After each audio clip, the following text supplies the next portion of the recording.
प्राथमिक शिक्षकांचे वेतन मार्च 2025 पासून थांबविण्यात आले असून कारण म्हणून शालार्थ आयडीची प्रत नसल्याचे सांगण्यात येत आहे।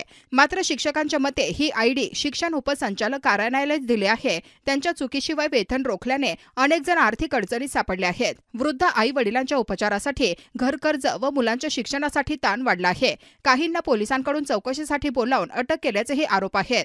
त्यामुळे मानसिक ताण वाढून विद्यार्थ्यांचे शैक्षणिक नुकसान होत आहे। शिक्षकांनी शासनाला त्वरित वेतन पुनर्सुरू करण्याची मागणी केली आहे।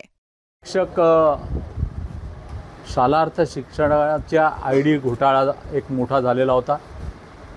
त्याचा विषय मी सभागृहामध्ये घेतला आणि त्यानंतर माननीय राज्याच्या मुख्यमंत्र्यांनी याच्यामध्ये एक SIT चांदा ते बांधापर्यंत ही या SITची नेमणूक केली।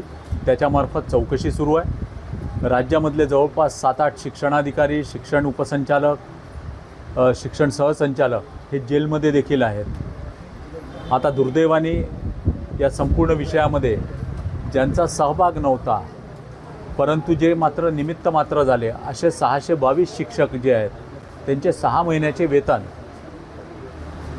शासनाच्या अधिकाऱ्यांनी, प्रशासनाने थांबवलेले आहे। त्याकरता ही सर्व शिक्षक मंडळी जी अत्यंत गरीब घरांमधून आलेली आहे, बहुजन समाजातली शिक्षक मंडळी आहे, हे सर्व माझ्याकडे आले होते। त्यांना मी आश्वासित केलेलं आहे की त्यांच्या भावना माननीय मुख्यमंत्र्यांपर्यंत, माननीय पालकमंत्र्यांपर्यंत मी पोचवणार आहे।